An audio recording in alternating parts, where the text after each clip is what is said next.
Hello guys, and welcome back to the surprise toy box giveaway. Today we have one of my favorite old games, which is Master Labyrinth. I actually haven't played it in quite some time. It does say 2 to 4 players, and I've had enough to play with 2, but in the past when I played with just 2, the game is actually much more fun when it's played with 4 people. So as you see, it says race for magic in a shifting maze. So you kind of get an idea of what the game is about. This one's an older version, so I'm not sure if they look like this anymore. I personally enjoy the older versions because they tend to be better built and are prettier in my experience. So let's, without a further ado, open this up.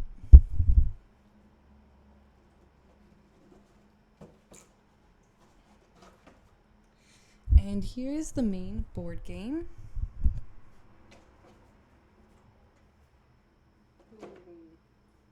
Look how pretty this is. It's so detailed. I love the paint. Now these pieces don't particularly move around. Everything's sturdy. It's just collapsible is all. And then you're going to add pieces into the board game. There's actually a very particular way that you add pieces into this board game. But before I do that, I just want to kind of show you guys how pretty it is. You can see that there's details in the paint, little trinkets, little gadgets like in the quote-unquote ground of this maze, pennies and stuff like that. There's like a necklace over here, if you can see that. Without the shiny, it's very shiny. I kept it very nice for a long time. And then these are the starting points. You have red wizard and the blue wizard and the white wizard and the brown wizard.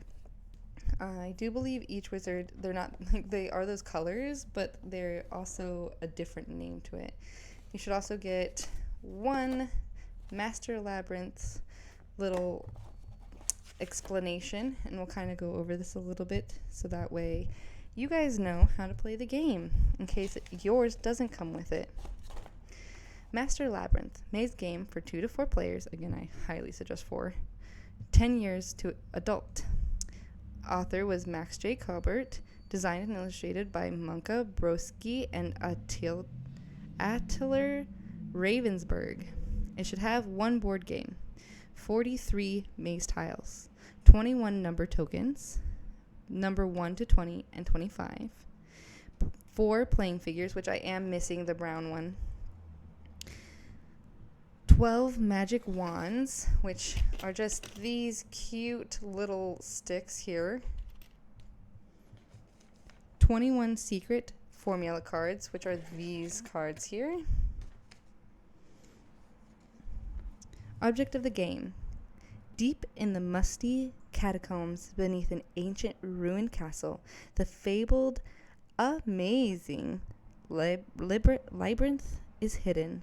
Here is the labyrinth's ever-shifting corridors, wizards wandering in search of the magic ingredients they need for their spells. You got a secret magic formula that will make you the master magician, but can you get the ingredients you need? Other wizards will be racing to get them too. There are 21 magic items in the labyrinth, but they can only be picked up in numerical order. The wizard who gets to item number 1 first may keep it. Then all the wizards race for number 2. On every turn, the labyrinth shifts, opening up some passages and closing others. Beware. It's easy to get lost in the twisting corridors. But if you can get the ingredients you need and keep the wizards from getting theirs, you can score the most points and become the master wizard. Setup. Before you play for the first time, you'll need to carefully punch out the maze tiles and tokens, which I've done. These are the maze tokens here. These cute little things. And these are the squares. Or the tiles, sorry. Mix up the maze tiles, then put them face up at random on the game board. So you just shift these around and you just throw them into these little pockets. I'll show you here.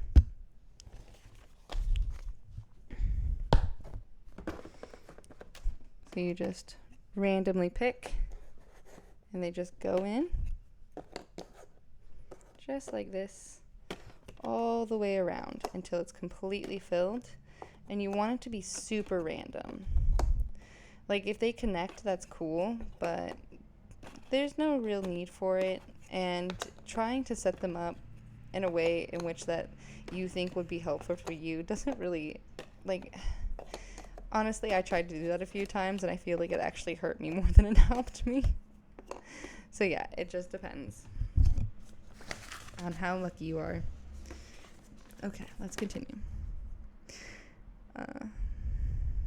Then go in the rows between the tiles that are attached to the board. When you're done, you have exactly one tile left over. Choose a playing figure. That is these little guys, and you should have 4 of them. And put it on the starting space of the same color. So red to red, brown to brown, blue to blue, white to white. Turn the number token face down on the table and mix them up well. These are the tokens. And you're going to put them, it said face down, is that what it said? Face down on the table and mix them up well. Yeah. Then place 1 token still face down on each tile on the board except for the tiles around the edge and start the space. So none of these ones should have any tokens on them. It should just be these ones, and it should look like this. Like that, all in here. Still face down on each tile on the board except for the tiles around the edge, and then the starting spaces, which are these parts here, where your character should be. In the illustration, and the white circles show where to put the tokens.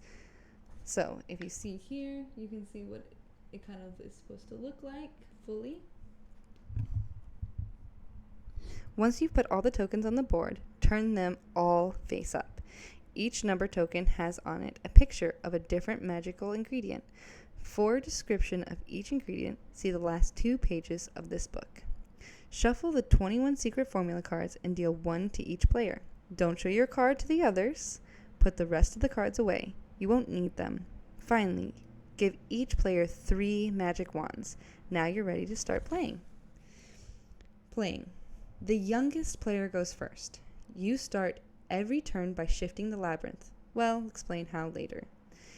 You must do this on every turn. Now, you may move your figure through the maze, but you don't have to. If you'd rather stay where you are, you can move as far as you want to and even change directions as part of your move. But you can only travel along connecting corridors. You cannot go through walls or jump to a corridor that doesn't connect. Finally, if you land on the right token, you can take it. Tokens have to be picked up in numerical order. A number token cannot be taken until all the lower ones are gone. So all the wizards race for token number 1 first. Once someone gets it, then everyone races for token number 2, and so on. Note, the last token, the mistletoe, has the number 25. On your turn, you can do 3 things. Shift the maze, you must do this. 1. Shift the maze, you must do this. 2. Move your playing figure, if you want to. Then, 3. Take the token you land on, if it's the next one in order. Shifting the labyrinth. Around the edge of the board, there are 12 triangles. These triangle points to a row of the labyrinth that can be shifted. The other rows cannot be shifted because some tiles are attached to the board. So, do you see here? It's right here. That's where it shows it can be shifted. They're in every single one where you can shift. Oh, you may not be able to see it actually from there. I'm going to try and bring it up.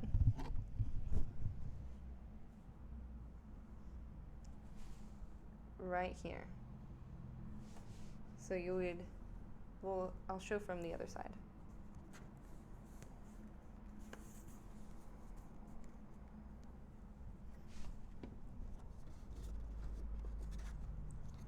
Like this.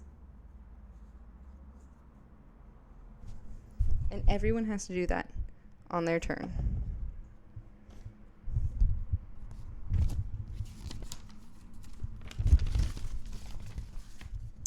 To shift the labyrinth, take the extra maze tile and push it in face up into the maze at one of the triangles. As you push, the whole row of tiles will slide over and the tile at the other end of the row will be pushed out onto the maze. Don't push too far. Stop pushing when the tiles are lined up evenly. Notice how some of the corridors are now connected in a different way. The tile you push out is now an extra tile that the next player will use on his or her turn. You may push the extra tile into any of the 12 triangles with one exception. You may not push it back into the spot it just came from. Try it now. Practice shifting the maze and moving your playing pieces through the open quarters. Return to your start position before beginning the game. Sometimes there will be a token or a playing piece or both on the tile that gets pushed out of the maze. If that happens, put it on the tile on the opposite side of the board. That is on the tile that you just pushed into the maze. So, if I push this piece off, right here, I push it, it's here, right? It got pushed all the way to the end here. And it's my turn, and I get to push and you push this piece off, boop, like that.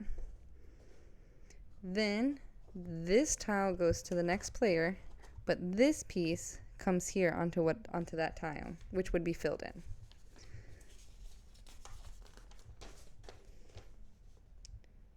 Okay.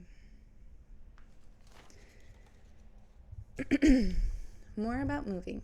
You can go past the other players when you're moving through the maze. You can even end your turn in the same space as other players. If you decide to move on your turn, you must end up on a different tile than the one you started on. You cannot just move in a circle and end up on the same tile as you were before. If you want to, you can stop on a tile with a token on it, even if you cannot pick it up. Remember, you don't have to move your playing piece on your turn if you don't want to. More about tokens. The token must be picked up in numerical order. You cannot pick up number 2 until somebody has picked up number 1, and you cannot pick up number 3 until someone has picked up number 2, and so on. When you get a token, put it face up in front of you on the table so that everybody can see it. You can take a token even if another player is on that tile. For example, the player before you gets token number 4. Now it's your turn. If you can reach token number 5, you can take it even if another player is already there. You can only get a token by making a move, not by just standing still. For example, someone gets token number 8. Now it's your turn, and you're already on the tile where number 9 is. You may not take that token this turn. To get the token, you'd have to move to another tile, then move back on your next turn. You could take number 9 in the example if you took an extra turn. See Magic Wands. The ingredients in your own secret formula are worth extra points to you, so try especially hard to get those tokens. The last token, the mistletoe, is also worth extra points. See scoring page 10. The Magic Wands. Just like a fairy tale, in this game, you get 3 wishes. Use them wisely. At the start of the game, you get 3 magical wands. On any turn, you can give up one of your wands, put it back in the box, and take an extra turn. You can only use the magic wands on your turns, and only 1 wand per turn. If you have any left over at the end of the game, they'll be worth 3 points each. Want to make a deal? Suppose a player, let's call him Merlin, cannot see any good moves to make on his turn. Another player, let's call her Miranda, can offer Merlin advice at a price. What will you offer me for a good tip? Miranda asks. Merlin may offer one of the tokens or even one of his magic wands. If Miranda likes what Merlin offers, she can explain the move. Now Merlin can decide whether or not to make the move Miranda showed him. If he doesn't make the move, he doesn't have to pay her anything. But if he does make the move she showed him, he must pay her what he promised. Scoring. The game is over when the last token, the mistletoe number 25, has been picked up. Now everyone counts his or her points. Every token is worth the number of points on it. For example, the toad number 13 is worth 13 points, and the mistletoe, the 21st token, is worth 25. Every token that is part of your secret formula is worth an extra 20 points. Every unseen magic wand is worth 3 points, or unused magic wands is worth 3 points. The player with the most points is the Master Wizard and the winner of the game. Magic ingredients. Many centuries ago, a lot of people believed that certain items had magical properties, and they would use those ingredients to make medicines and magic potions. Nowadays, many of these beliefs seem like foolish superstitions to us, while others' beliefs are still common today. For example, scientists today say that eating garlic really does help fight certain illnesses, like colds. Just for fun, we explain here the magic ingredients pictured in the game, but don't try them yourself. Many of these are now known to be dangerous. I'm not going to go through those because there's 21 of them, but if you do, you can read through them. And this is one of my favorite games, Master Labyrinth. So I hope you guys find it and play it, and if you see it in, I don't know, whatever store, maybe you'll pick this up over one of the traditional games you see. I hope I've encouraged you to try a new game or to look into some different games. And I can't wait to see you guys next time.